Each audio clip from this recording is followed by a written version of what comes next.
Hello everyone, welcome to the Lord of the Rings Online. This is Gnarlo. Say hello to everyone, Gnarlo. Good boy.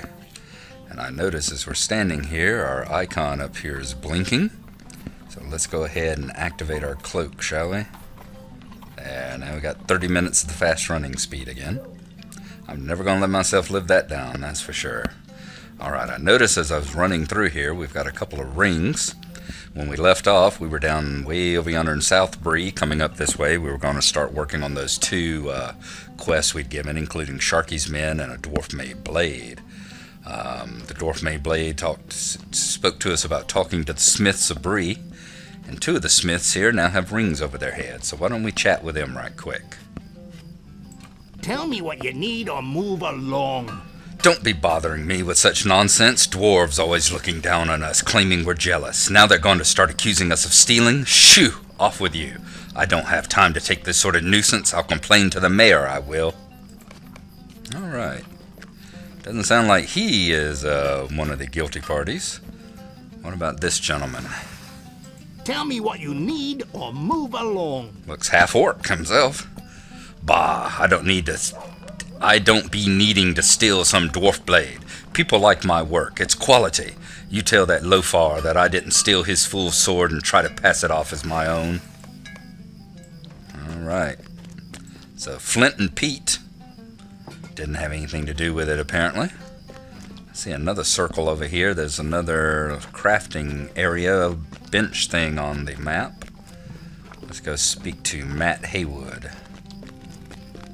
Yep, it's another forge. See what he has to say. What do you need? Well, of all the insulting things to say, those dwarves think that no one can smith as well as them. Well, if being busy means you do quality work, then mine is quality. Go tell that fool dwarf that I didn't take his sword. Okay. Apparently, no one we're passing here thinks that that the dwarf has any reason whatsoever to accuse them of being thieves. So let's go on out to Thornley's work farm. That's what I'm going to start calling the work site and the farm. Might as well just start calling it Thornley's work farm. Yes, night is falling as we're out here. I guess we'll have to turn on our log tracker too. Ooh, and there we go, one that I would have missed. Is it ash? It is ash, and that's what we're needing. Alright, I'll grab these and we'll get back together with you once we get closer to the work site, so y'all don't have to watch me chop wood.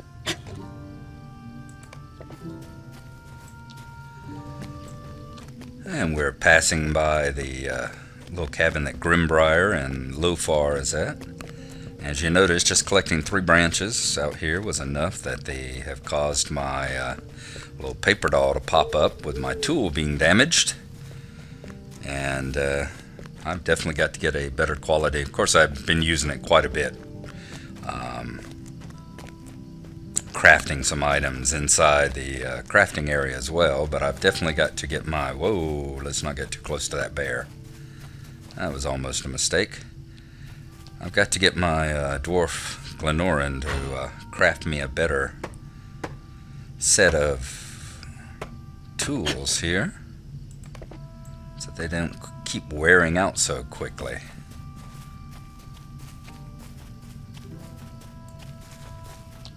Once again, these beginning level axes do have the lowest amount of hit points and durability on them. Alright, let's come up here. There was a ring right over here at this forge. So let's talk to that gentleman for a second and see what he has to say about the whole situation.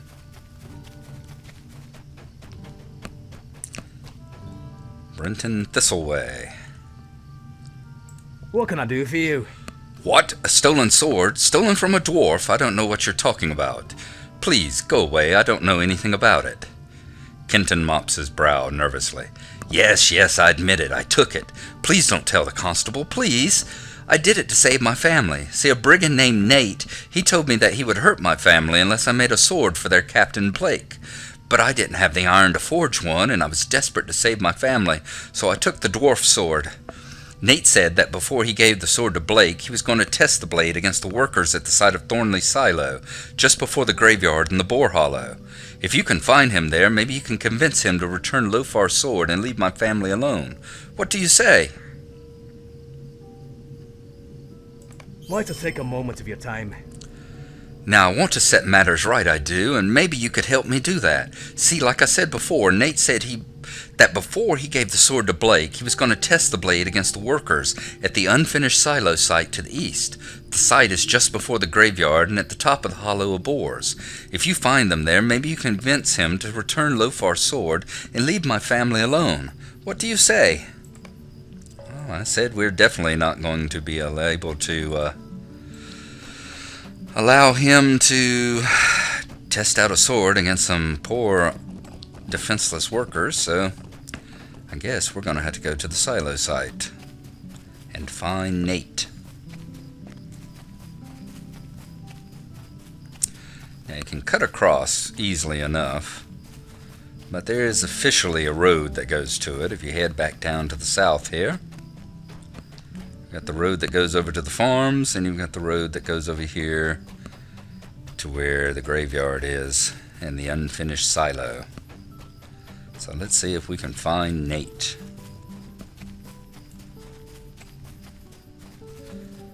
There's Nate. Now in the past, they've changed this a little bit, because in the past, Nate was actually down the hill here.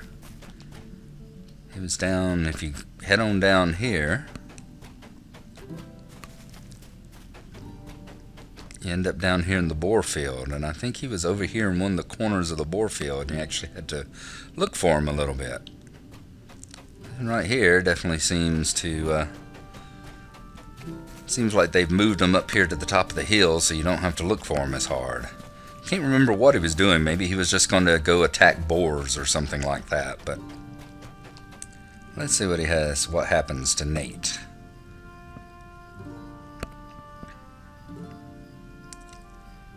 Said the brigand Nate looks as if he was badly mauled by a large animal. As you kneel to examine Nate, it is clear he is quite dead. His hand grasps the hilt of a sword, but the blade is snapped off and is nowhere to be found. You take the hilt from the dead brigand's hand. Alright, let's take the hilt back to Kenton.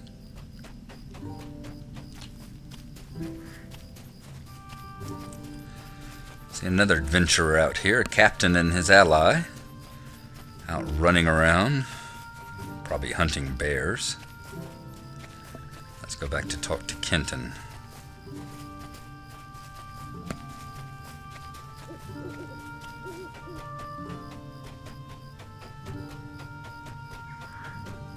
Alright, Kenton, we've got a problem.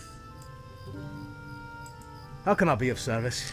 What? The blade broke and Nate is dead? Oh, this is bad. Very, very bad. What if Blake comes looking for his sword?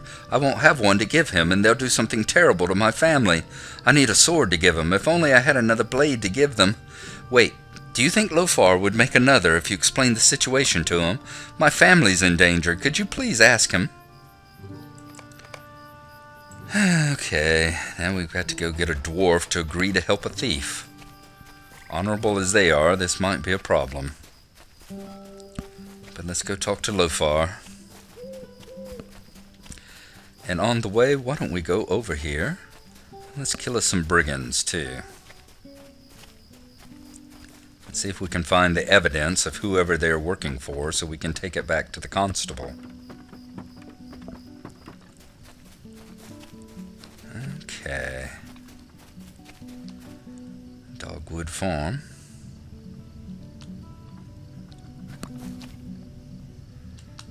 You know what, let's throw a...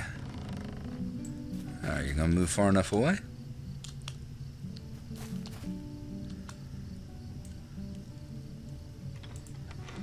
Let's do it like...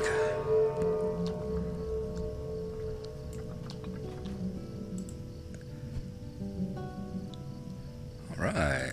Didn't burgle anything, but we actually got to use it. Uh-oh.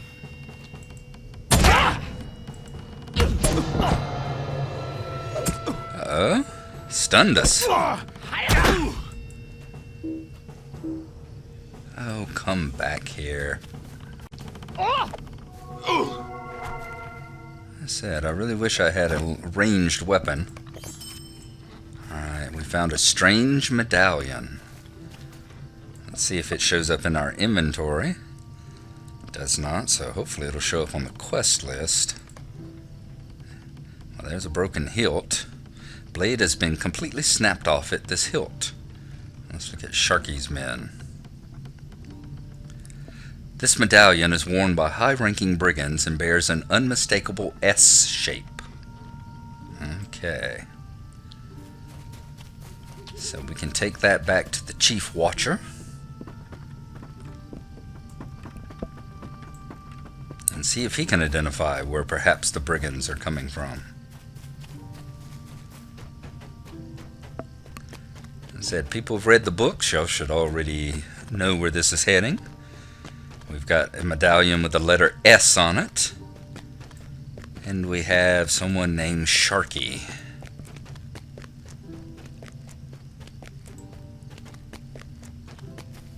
Clearly pointing to a very notable personage who lives far to the south of Bree.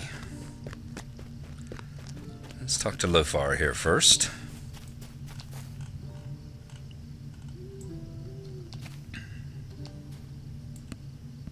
By Durin's beard. Another blade? He cannot be serious. I'm already behind on other work, and now I must forge a new blade for Chief Watcher Grimbriar. Time is precious. Don't give it away for nothing, my father used to say. Lothar cuts himself off, lost in thought for a moment, then continues. Actually lost my father to brigands a few years back. Wouldn't wish that on anyone. Bah! Give me that hilt. I must be getting soft. I'll do it to keep his family safe, but he's going to have to do something in exchange. Is a moment of your time too much to ask? Now I hope that Kenton Thistleway by forging another sword, but with two conditions. The first one is that if the brigand doesn't come around looking for the sword, I get it back. Second, Thistleway gives me a hand and does some of the simpler work I've got piling up around here while I forge the new blade. Here, take these things over to him to work on. The axe needs a new haft, the bellows needs new leather, and the helm needs to be reshaped and reinforced. Take that over to Kenton and tell him if he gets it done and I'm happy with the work, we'll call it even on the cost of the two swords. Now off with you, I've got to work on this new blade. Why do I just have the feeling that we've just stacked up a whole bunch of work for ourselves as well? Alright, let's see what the Chief Watcher has to say. How can I be of service? Since when are outlaws able to afford such things as medallions? Even the constables don't have badges. Not that we need any stinking badges. And who is this Sharky fellow, anyway? This is very disturbing. Your find seems to suggest an organization that we haven't seen before in these brigands. Could I speak with you a moment? I have a spy among the brigands who may be helpful in divining the true nature of this Sharky. I will send him a message instructing him to come to a certain hill not far from here. Meet him there and ask of him about Sharky and his plans. The meeting place is by a gray rock and a small stand of trees directly north of Breetown. If my spy has no news to share, we will need to find another means of learning Sharky's plans. Alright. So we've got to go meet Grimbriar's spy, and we've got to take those items over there to Kenton so that we can... The haft of this axe is splintered, making it unusable. The leather sides of these bellows are worn through. The helm is badly dented and cannot be worn. Got to take those three items over to Kenton so that he can give us a whole bunch of jobs to do, I am sure. So that's where we'll call it right here. Thank you for watching, and when we pick up next time, we will start running on these two quests. As you see, one of them is certain to knock us over into level 17, as we only need 113 more points. So we'll see you next time. Thank you very much for watching, and I hope y'all have a good one.